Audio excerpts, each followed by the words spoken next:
નમસ્કાર, નજર ન્યૂઝમાં આપનું હાર્દિક સ્વાગત છે। હું આપની સાથે અજય વાઘેલા। આવો જોઈએ આજના મુખ્ય સમાચાર। ઉપલેટા કોટેજ હોસ્પિટલ ખાતે તૈયાર કરવામાં આવેલ અદ્યતન નવજાત શિશુ સારવાર વિભાગની શરૂઆત કરવામાં આવી છે।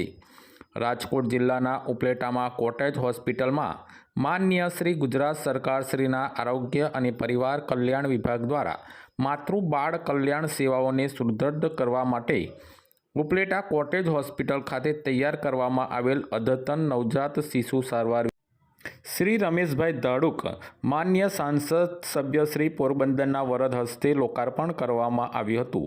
આ નવજાત શિશુ સારવાર વિભાગમાં નવજાત શિશુ સારવાર કેન્દ્રમાં જેમાં નવજાત શિશુની વિવિધ બીમારીઓની સારવાર થઈ શકે તેમજ શ્વાસ કે તકલીફ, કમળો, તાવ, આંચકી, ખેંચ, ઓછા વજનવાળું જન્મેલું બાળક, શિશુ તેમજ અનેક તકલીફની સારવાર થઈ શકશે તે માટે ઉપલેટા કોટેજ હોસ્પિટલ ખાતે નાના બાળકોની 10 બેડવાળી સુવિધા શરૂ કરવામાં આવી છે।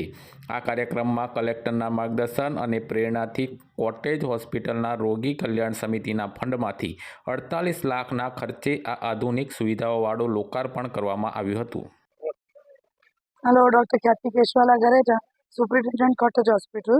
अमरा त्या आज नवजात शिशु के सारवार केन्द्र एटले के एसएनसीयू નું ઇનોગ્રેશન થયું છે, જેમાં માનનીય શ્રી ધારાસભ્ય શ્રી ધડુક સાહેબ, માનનીય એમએલએ સાહેબ અને કલેક્ટર સર આવ્યા હતા, જેને અમને અહીંયા જે ઉદ્ઘાટન થયું છે એમાં અમે 10 બેડનું વોર્મર અને એમાં વેન્ટિલેટર, સીપાપ મશીન આ બધું ઇન્સ્ટોલ કરેલું છે, જેનો ખર્ચ અમને લગભગ 48 લાખ એટલે 48 લાખનું થયું।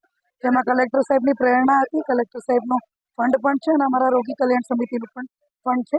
અહીંયા જે બાળકો ટ્રીટ થઈ શકશે એ નવજાત શિશુ હોય છે, જેમાં તકલીફ હોય જેમ કે શ્વાસની તકલીફ, પછી સેપ્સિસ હોય, ઇન્ફેક્શન, પછી હાઇપોગ્લાયસીમિયા, ડાયાબિટીસ મમ્મી હોય જેના બાળકોને તકલીફ થતી હોય એની સારવાર, ખેંચ આવતી હોય તો એની સારવાર થઈ શકે અને બીજા અનેક રોગો અહીંયા ટ્રીટ થઈ શકશે। લો બર્થ વેટ, ખાસ તો જેનું વજન ઓછું હોય, કાચની પેટીની જરૂર પડતી હોય એની ટ્રીટમેન્ટ થઈ શકે। પછી નોર્મલ કમળો અમુક બાળકોને થતો હોય છે જન્મ પછી, જે 5-6 દિવસે હોય છે, પણ એના સિવાયનું જે વધારે અમને લાગે કે કમળો જરૂર કરતાં વધારે છે, એના માટે ફોટોથેરાપી યુનિટ પણ અમારા ત્યાં છે। આટલી સુવિધા અમે પૂરી પાડશું। ટૂંકમાં તાલુકા લેવલે આપણે ડિસ્ટ્રિક્ટ લેવલની કામગીરી કરી શકશું અને હું આશા કરું છું અને પૂરી મહેનતથી અમે આ ડિપાર્ટમેન્ટને આગળ લઈ આવશું। Thank you.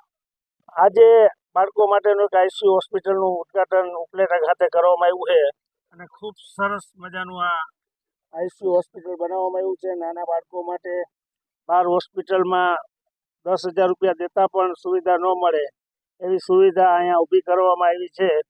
તો આજે આપણા ધારાસભ્ય મહેન્દ્રભાઈ, આપણા જિલ્લા કલેક્ટરશ્રી, ડીડીઓશ્રી તમામની સાથે રહી અને આજે આ ઉદ્ઘાટન કરવામાં આવ્યું છે।